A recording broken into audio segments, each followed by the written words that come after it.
4 years ago, I lost my daughter Penny in a tragic accident. The cliche is that a death of a loved one puts your faith to the test. And why this may be technically true, the actual experience is far more devastating than this little catchphrase lets on. The weeks and months that followed my daughter's death, I desperately sought some kind of real, even tangible connection with her. I believed that if I could obtain this, that this would be the path back to the light. I had friends and family that rallied with me, that encouraged me. They told me, you'll feel Penny, you'll feel her, you'll feel God, you'll feel something. But her death had wrecked me, and I felt nothing. I believe that the Sunday school answers of read your scriptures, say your prayer, go to church were inspired and true, yet I was doing those things, and I was doing those things very earnestly. Yet I was feeling nothing. I had a sense that a critical aspect of spirituality was missing, but I didn't know how to be inspired or guided anymore. I was lost. Meanwhile, in the midst of this, my husband was also searching. He was looking for greater understanding, deeper knowledge, deeper connection, deeper meaning. His searching had led him to question his faith, to question the church and even its history. One night he decided that he couldn't keep quiet about this anymore and that he would just lay it all on me. Well, if you can imagine, this conversation did not go very well. And in short, he told me that there was too many holes in the church that couldn't be plugged up, and that he was seriously drifting. So my situation was this: I had lost my daughter. I believed the only way back to her, the only way to be with her again, was to fiercely live the gospel as taught from the pulpit. Yet now my husband was blocking our eternal progression by seeking answers outside of the church. I had lost my daughter. I was losing my husband. We weren't doing very well. And according to my belief system, I was losing my eternal family. Where do you go from this? What do you do? I searched. I was doing the Sunday school answers. I was reading. I was doing everything I was supposed to. And I had some really big questions. Like, what does it mean that families can be together forever? I couldn't find the answer in a non-fluffy way. My husband had deep questions about literal interpretations of the scriptures or deep-seated questions about the nature of God. And we couldn't get them answered. My whole life, I have worked with formulas. I don't know what it is. I've seen formulas lay out in front of me, and if I just follow them, they yield really good results. When I was younger, I had an older brother and sister, and I watched them as they went through high school, and I saw that I knew that when I got into high school and when I was a teenager, I didn't want a curfew. I wanted freedom as a teenager. So I saw the formula. So I just was a really good girl. I earned trust with my parents. And by the time I got to high school, I had a lot of freedom. I had no curfew in the later years of my high school years. I really wanted to get married and have a family. And I wanted to get married in the LDS temple and have a family. It was something I wanted from a very young age. So I just saw the formula. I went through the system, followed the formula, got married in the temple, and I had babies. And life was good. I even decided 10 years ago that I wanted to be a photographer, and not just any photographer. I wanted to be a film photographer in a dense digital age. So I just started talking with people. I started asking them what they were doing and how other film photographers were being successful. And I found a formula. So I followed it. I just followed the formula, and guess what? I became a film photographer, and I kind of did okay for myself. I traveled around the world. I got published in magazines nationally, internationally. Life was good. But then I found myself in a situation where the formula wasn't so right in front of me. I didn't know what to do. But I'm here to share with you today that I found a formula. I found it, and I found it in a creative place. I consider myself a creative person, and I found the formula in a creative realm. So I have to take you there so that I can share this formula with you. So I want you to imagine that we have a master. And this master's intention is to create masters of green. Now imagine that we up to this point have never experienced any colors before. We've never experienced any colors. And so his intention is to create masters of green in us. So he has a couple options. One of the options and something that he might do is he would just plant us into a world of green. Well, if he did this would be great. We'd experience green, except if the whole world is green, nothing is green. Because the only reason we know green is because we know blue, we know yellow, we know red. We know its distinction. And so if the whole world is green, nothing is green. So we'd experience green, but we wouldn't even know what it was. So the next option is that the master would say, well, he would just tell us it's green.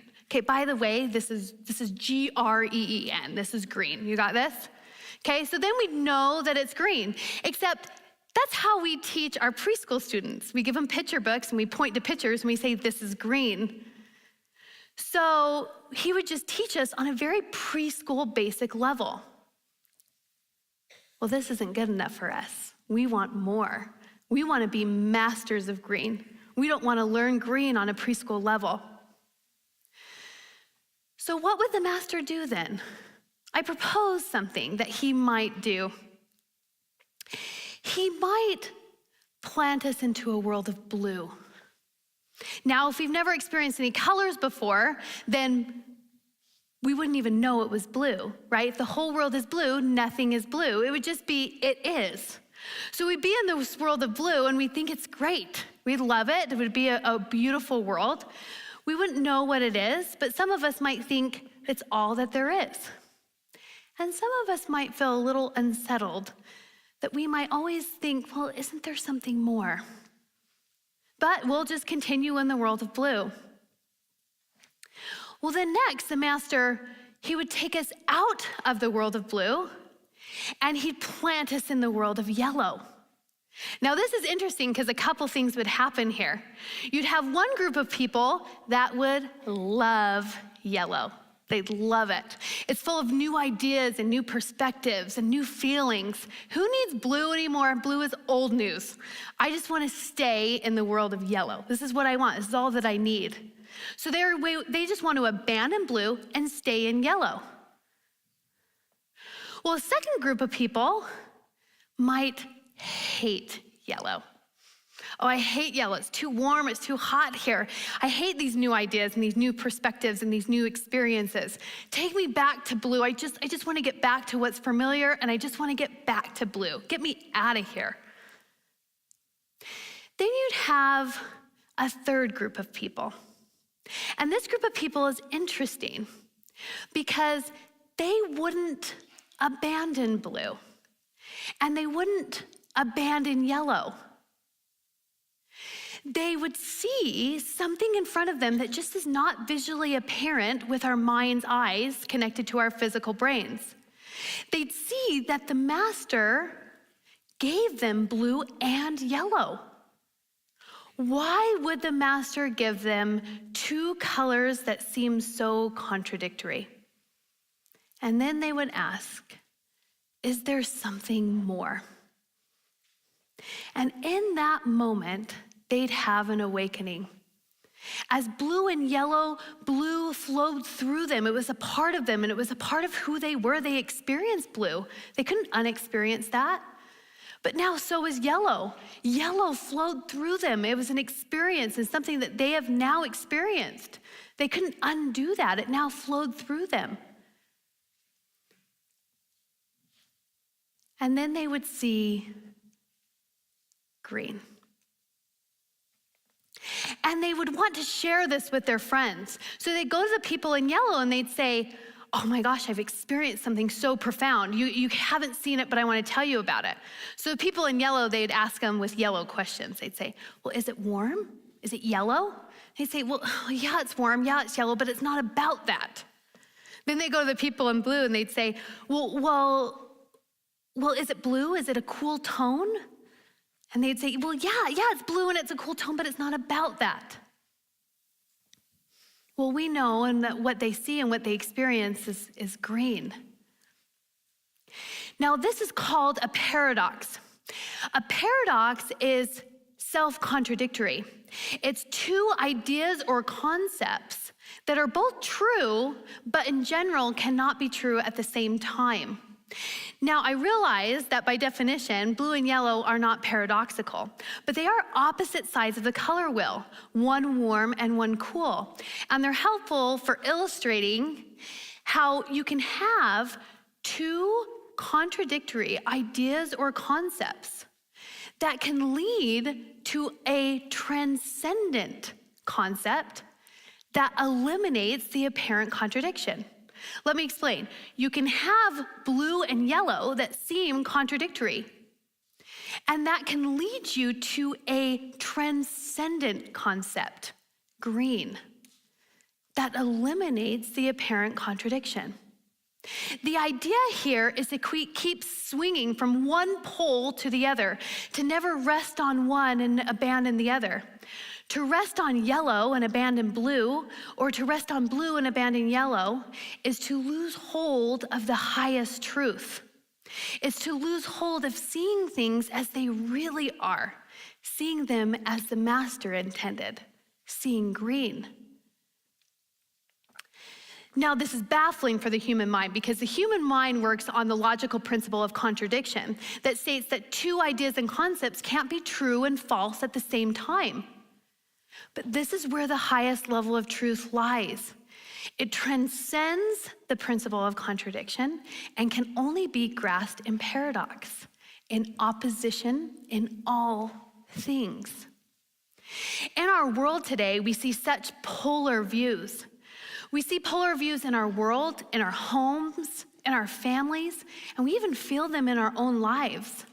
We want to have intelligent conversations about the nature of God, or what political views we should have, or on equality, or even on religion versus spirituality.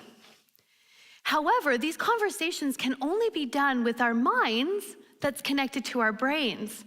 These conversations are blue and yellow conversations. Well, is it blue? Is it yellow? Is it blue? Is it yellow? So what do we do? Well, I propose we start seeing green, and we start seeing green together. When we see green, we transcend blue and yellow ways of thinking. These issues in our world and in our lives are still important, yet they're not issues at all at the same time. It's beyond, seeing green is beyond our thoughts. It goes into the creative spiritual realm where that is beyond thinking. Now, blue and yellow can manifest themselves in our lives in many different ways, whether they're ideas or concepts or experiences that we have. So I want to show you what blue and yellow looked like for me. I was in a world of blue, and blue was good. I got married, and I had babies. And I had amazing babies. And I know that every mom says that, but my kids they're really remarkable. They're really amazing. And from the very beginning of my marriage, we had decided that we wanted to raise our kids in Southern California. And not only raise our kids in Southern California, but we wanted to raise them right on the beach. So guess what? I took those babies, and I took them and I raised them a half a mile from the beach. And one of those babies, every single morning, woke me up on the side of my bed and said, "Bye-bye beach, Mama, bye-bye beach." And I walked her down to the beach almost every day, and we played in the sand as we watched her older siblings play and surf in the ocean. My business was going really good. I took that same baby to Australia, Italy, Napa Valley, New York, Lake Powell. I was working with amazing people. I was being published. People wanted to hire me, like important people. Life was good. But since very early on in my life, I've always sensed that there was something more. So one day, I got yanked out of the world of blue and I got thrown into the world of yellow, and I face planted there. And I'll tell you what group I was. I hated yellow. I hated it. It was full of grief and pain and suffering. My daughter wasn't there. It was full of new ideas and new questions that I never thought I would have asked before I had experienced yellow.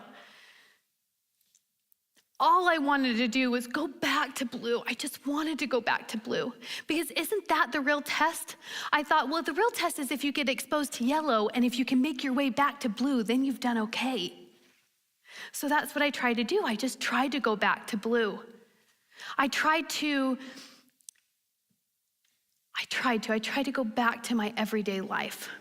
And I remember this first time that I was like, if I could just go back to my everyday life, if I could go back to blue, then I'll be happy again. I'll find happiness then. And so I remember the first time I went to the mall. I stood in the mall and I looked up and I thought, I just found my daughter in a swimming pool. What am I doing here? Blue no longer seemed blue anymore.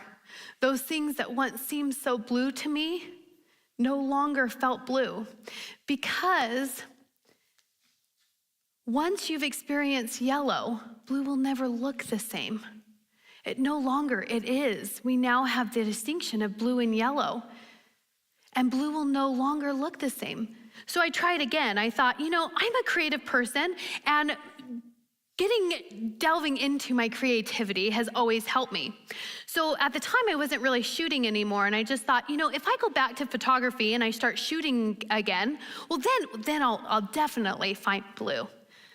So I started my business up again. I started shooting again, and being out in those shoots, it didn't feel blue to me anymore. And I remember one night I was up late at night answering emails to clients.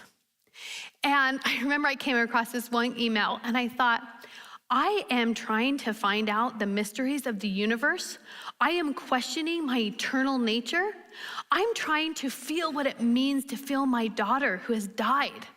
And you want to know what dress you should wear for your engagement shoot? And I'm not saying that those things aren't important, but what I'm saying is that email would have once excited me. And it didn't feel blue to me anymore. Well, so what was my option then? Well, I guess my world is yellow now. That's what it is.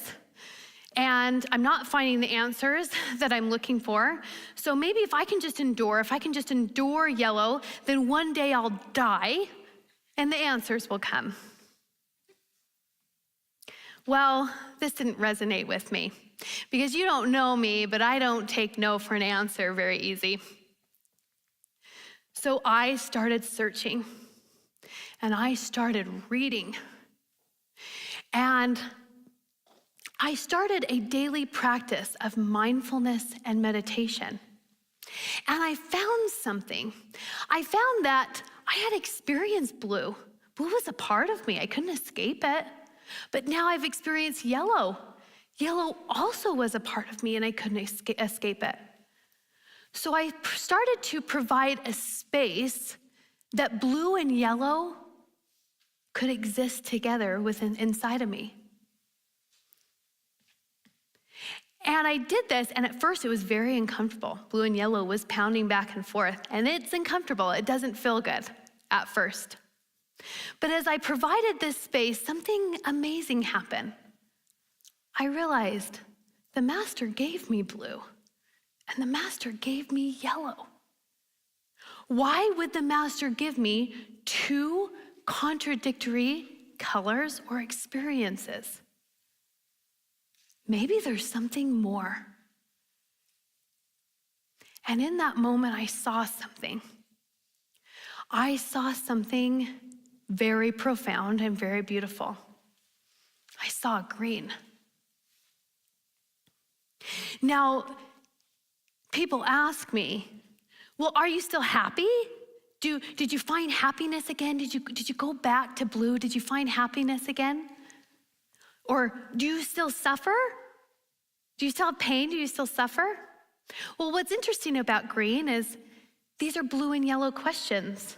Yeah, I'm still happy. Yeah, I found happiness. Yeah, sure. Yeah, I still suffer. And no, it's not just happiness. And no, I don't suffer at all at the same time. So where are we now, my husband? Because this was a journey that we did together, my husband and I.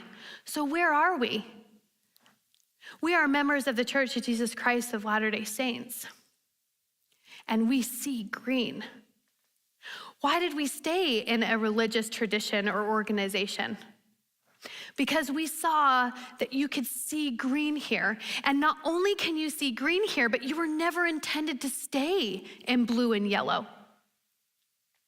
We found more. We found more than even happiness.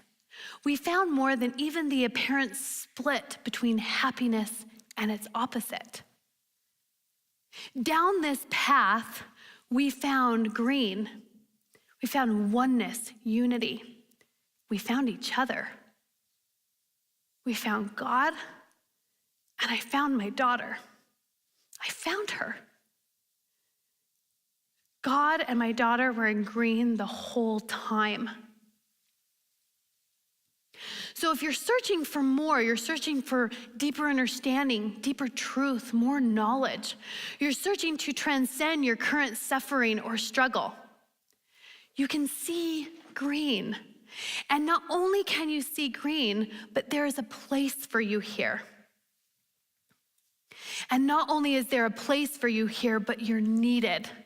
Green thinkers are needed here. Thank you.